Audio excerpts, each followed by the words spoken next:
I was taken aback by the unexpected news that Thomas, my friend, sold the house I inherited from my dad for $450,000. The revelation came with an oddly cheerful tone as he shared it over the phone from the hospital.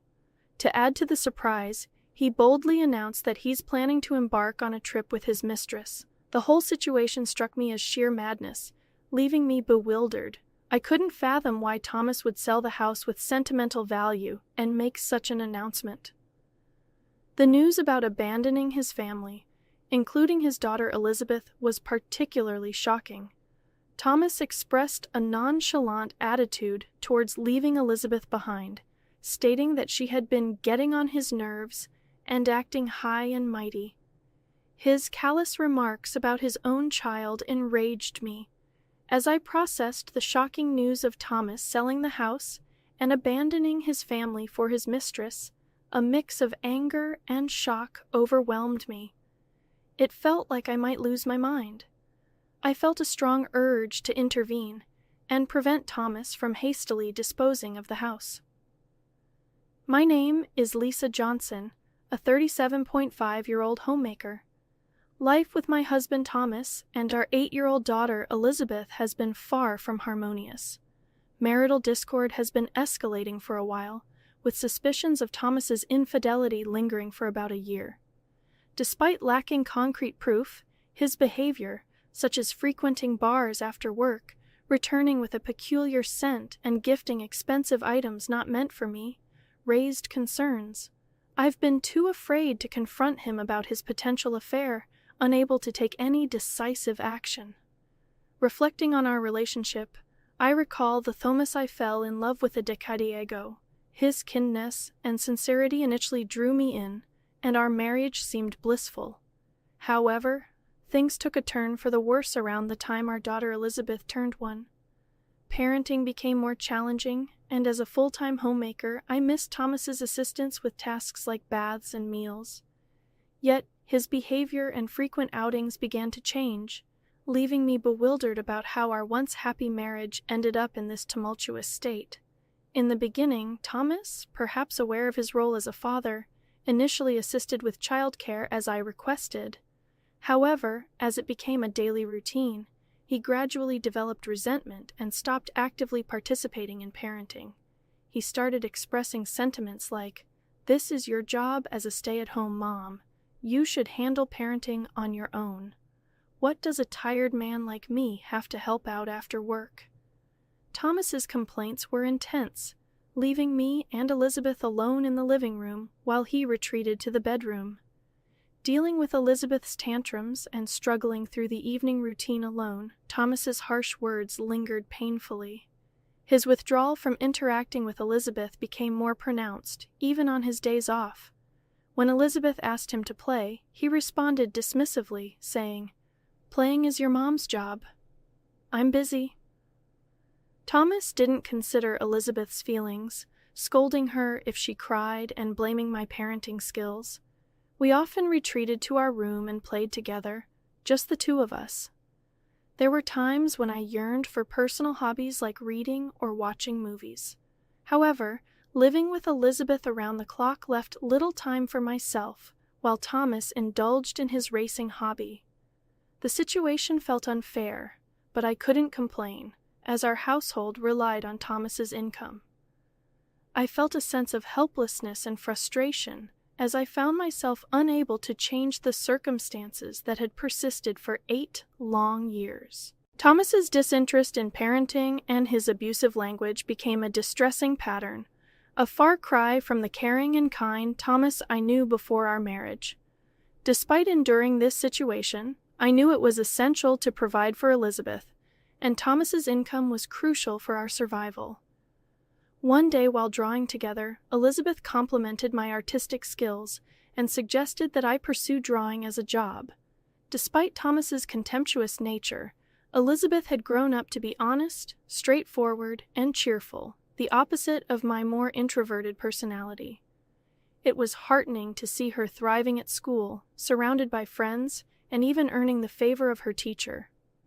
Elizabeth's compliments about my drawings filled me with pride and confidence, reminding me that she paid attention to me and appreciated my efforts.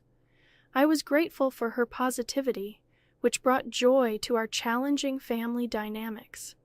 As long as Elizabeth could smile, I felt a sense of resilience in facing the challenges of our life. That quiet realization echoed in my thoughts that night. However, our household situation took a familiar turn when Thomas, in his usual inebriated state, stumbled home and collapsed into the living room. His drinking habits had escalated lately, becoming a source of increasing concern. Sighing, I began the routine of peeling his jacket off his slumped body. In the process, a piece of paper fell from a pocket that typically housed only keys. Upon closer scrutiny, it revealed itself as a receipt from a motel, unmistakable evidence confirming the suspicions I had only held vaguely until then. In an attempt to conceal the turmoil within me, I quietly stashed the receipt away on a shelf.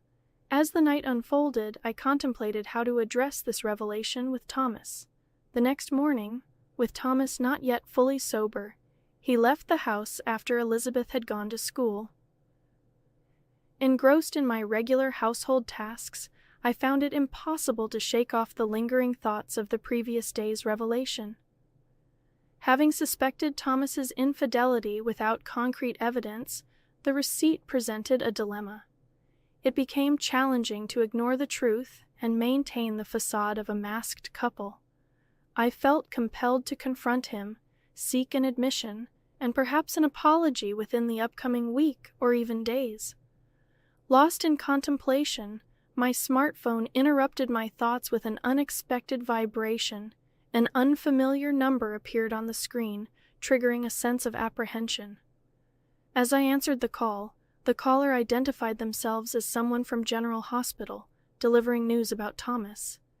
He had been rushed to the hospital by ambulance and was undergoing surgery for a kidney disease. The doctor explained that Thomas's kidneys were likely to fail, necessitating a transplant.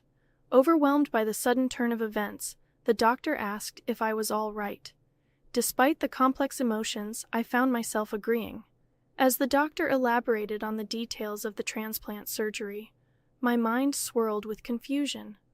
Although Thomas had often mocked me and been unfaithful, I didn't wish for him to lose his life that night. I held on to the hope for Thomas's recovery. My thoughts centered around his impending transplant surgery. As weeks passed, news about potential kidney transplant candidates within the family emerged. Surprisingly, I turned out to be the best match. The revelation that I was a compatible donor for Thomas, despite the challenges in our relationship, presented an unexpected twist in our story. The situation became more complex with the presence of Thomas's parents, who were still alive. The impending decision about organ donation required careful consideration, blending the threads of our troubled history with the possibility of a renewed connection through the transplant process. Despite my own less-than-perfect health, I emerged as the most suitable donor for Thomas's kidney transplant due to our matching blood types and the fact that he was an only child. Admittedly, I had reservations about undergoing the surgery, but the prospect of preserving Thomas's life overshadowed any hesitations. Recognizing the irreplaceable value of Thomas's existence, I made the difficult decision to be his kidney donor. When I shared Thomas's medical condition and our upcoming transplant surgery with Elizabeth, she responded with understanding and encouragement, sending me off with her blessing. Elizabeth stayed with my in-laws during my hospitalization, and despite their own health challenges, they were able to care for Elizabeth. This arrangement provided me with a sense of relief, knowing that Elizabeth was in good hands. With that reassurance, I faced the kidney transplant surgery a week later. After completing the necessary health checks and signing consent forms, I donated my kidney to Thomas. The surgery, to my surprise, concluded more swiftly than anticipated. I spent approximately a week in the hospital, while Thomas's recovery extended to 10 days. Fortunately, there were no complications, and the recovery process proceeded smoothly. Just before my scheduled discharge, I received an unexpected call that sent a shiver down my spine. Answering the phone, I was met with Thomas's voice, the recipient of my kidney. Expecting words of gratitude for the life-saving donation, I inquired about his well-being after the surgery. However, Thomas's response took an unforeseen turn as he shifted the conversation to our house in an inappropriately cheerful tone. He disclosed that he had sold our house for $450,000 and intended to embark on a trip with his mistress. The news struck me like a bolt of lightning, and I couldn't comprehend the audacity of his actions. The house, a precious inheritance from my father, was being callously disposed of, and Thomas's brazen declaration of having a mistress added another layer of shock. In the midst of my disbelief, I confronted him about Elizabeth's well-being, only to be met with indifference. Thomas callously dismissed any concerns for our daughter, stating that he didn't care and was leaving her behind. The revelation left me enraged and appalled. The thought of him selling the house and abandoning his own daughter was beyond comprehension. Determined to intervene, I realized that I needed to stop Thomas from hastily relinquishing the house. As the call abruptly ended, my mind swirled with turmoil. I was left grappling with the shocking news of Thomas's actions and contemplating how to prevent him from following through with his impulsive decisions. The urgency to protect her home and Elizabeth's well-being became a pressing matter that demanded immediate attention. Trying to comprehend the sudden upheaval caused by Thomas's actions, I found myself unable to believe that he had sold our house, especially while he was in the hospital. The shock of this revelation worsened my condition, leading to an extension of my hospital stay. Feeling helpless and distressed, I spent days on the hospital bed contemplating the next steps. My first instinct was to call Elizabeth. Without the house, we would have nowhere to go. Despite my anger towards Thomas's bold declaration about his mistress, my primary concern was Elizabeth's well-being. Calling my in-laws home, Elizabeth answered the phone, and I anxiously questioned her about how she was doing and whether she felt lonely. I also mentioned the news about our house being sold by Dad. Elizabeth's response was unexpectedly reassuring. She calmly assured me that she had taken care of things. Intrigued and puzzled by her words, I listened as she explained that Dad had told her he asked his mistress to sell the house. Elizabeth had navigated through this unexpected turn of events, leaving me surprised and proud of her maturity. She reassured me that everything was fine, expressing gratitude for my concern. Enid by Elizabeth's composure, I allowed a bit of peace to settle in. However, curiosity lingered about what was happening with Thomas and his mistress at that very moment. Reminding myself of the importance of rest, I allowed sleep to claim me. After 3 days of recovery, I was discharged from the hospital and headed to my in-laws' house. Elizabeth greeted me with joy, and my mother-in-law smiled gently, expressing happiness at my return. However, my father-in-law wore a grim expression, apologizing for Thomas's actions. I couldn't fathom how Thomas could have strayed so far from the values of his wonderful parents. Despite the apology, I took some responsibility, acknowledging that perhaps I should have spoken up sooner. As the conversation progressed, my in-laws revealed that they wouldn't let Thomas have his way. Intrigued and somewhat anxious, Elizabeth and I attempted to head home. On our way, though, we encountered an unexpected scene in front of a realtor's office. There we witnessed a familiar yet disheveled Thomas and an unknown woman, presumably his mistress, engaged in a heated argument. Thomas, dressed in sweatpants with unkempt hair, was visibly distressed, while the mistress, wearing a short skirt with a single high heel and a bare face, expressed frustration about the house not being sold and the canceled purchase of $450,000. The chaotic scene unfolded before us, adding another layer of complexity to an already tumultuous situation. Thomas's enraged stomping and his mistress's screeching drew shocked looks from passers-by. Elizabeth and I, equally surprised, approached them seeking an explanation. Upon questioning Thomas about his actions, he and his mistress were visibly taken aback, gasping in surprise. Accusations were immediately thrown our way, with Thomas suggesting that I must have talked the buyer out of the deal. Dismissing their baseless claims and instinctively shielding Elizabeth behind me, I faced their accusations. The realtor, confused by the unfolding drama, reacted with disbelief upon learning that I was Thomas's wife. The cancellation of the house purchase had disrupted their plans, and Thomas, pointing at his mistress, claimed to still have debts from the money he spent on her. It slowly dawned on me that Thomas's intention was to sell the house to settle debts incurred for his mistress and secure a new place for both of them. The realization hit me like a wave. Thomas was fully aware that the house was a precious inheritance from my father. To think he would disregard Elizabeth and me, attempting to seize my most valuable asset, was beyond belief. Anger welled up within me as I confronted Thomas. Despite the critical situation, he continued to hurl insults, displaying a complete lack of decency. I pointed out the audacity of him trying to sell my house without discussion, emphasizing that I was the rightful owner. My anger intensified as I questioned whether he had forged documents to proceed with the sale. Furthermore, I revealed the surprising twist. Thomas had been bad-mouthing the supposed buyers of the house, unaware that they were his own parents. The revelation about my in-laws' involvement came from Elizabeth, who had spoken to them about Thomas's misdeeds. Infuriated by their son's actions, my in-laws decided to intervene to protect both Lisa and their good-hearted granddaughter, Elizabeth.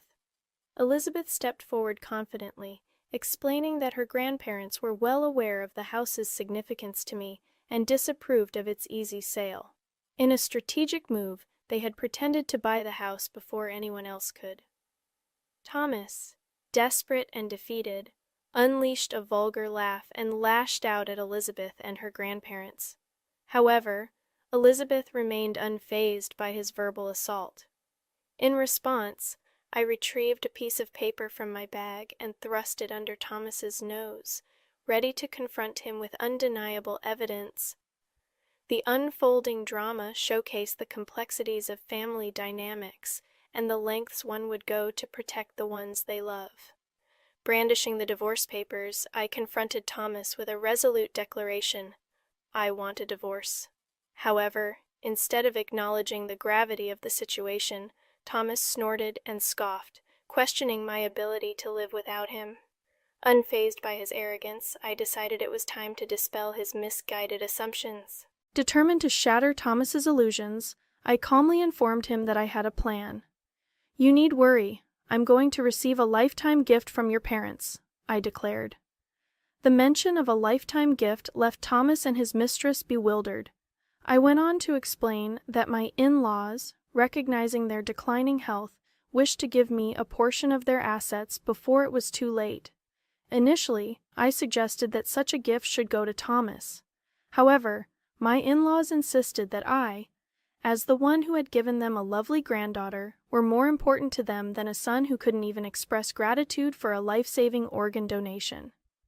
Grateful for their generosity, I accepted the lifetime gift, leaving Thomas pale and agitated. Outraged by the turn of events, Thomas protested, calling it dirty and unjust. He threatened to take the matter to court, but I calmly reminded him that it was his fault for spending all that money, and his parents had made a justified decision. Dismissing his threats, I questioned whether he even had the financial means to go to court, highlighting the consequences of his past betrayals. Closing the distance to Thomas and delivering the final blow, I made it clear that every penny of compensation for emotional distress and child support would be sought, unleashing a stern warning. I stated that if he couldn't pay, I would chase him to the ends of the earth to collect. Thomas, desperate and shaken, begged for forgiveness, but it was too late. Glaring at him with unwavering determination, I declared that I would pursue every avenue to hold him accountable for insulting Elizabeth and me. As Thomas and his mistress screamed and ran away, the realtor who had witnessed the entire confrontation expressed gratitude for the resolution, acknowledging the awkwardness of the situation. I apologized for any trouble caused, ready to move forward with the next chapter of my life. Taking Elizabeth's hand, we headed home, and she expressed gratitude for standing up for her. A smile adorned Elizabeth's face, and in that moment, I made a silent vow to protect her for the rest of our lives. The divorce from Thomas unfolded without any significant issues, marking the end of a long-suffering marriage. Surprisingly, it was almost anticlimactic, prompting me to reflect on why I had endured everything until now. It became apparent that Thomas had invested a considerable amount of money into his affair and had resorted to borrowing funds from various sources. His mistress eventually left him, citing an inability to be with such a financially troubled man. Misfortune seemed to converge for Thomas as his company had to cut back on staff due to a decrease in sales caused by material shortages. Working in the factory, Thomas was among the first to be laid off. While it may be inconvenient for him, it's challenging to believe he was laid off for no reason. It's likely that the company let go of those who underperformed or had poor conduct, which might have been the case for Thomas given his demeanor at home. Now unemployed, he is scraping by with part-time jobs, lacking the energy to actively search for a new full-time position. His life seems bleak, having lost his job, lover, and wife, but there's little room for sympathy. Despite my efforts, including donating a part of my kidney to him, Thomas made a mockery of me. It appears that karma has caught up with him, and he should focus on working hard to pay off his debt. As for me, I've started doing illustration work, utilizing the assets I inherited from my in-laws. Initially inspired by Elizabeth's compliment about my drawing skills, I have received positive feedback from clients who appreciate the meticulous and skillful nature of my work. The plan is to increase my clientele and work diligently to provide a better life for both of us.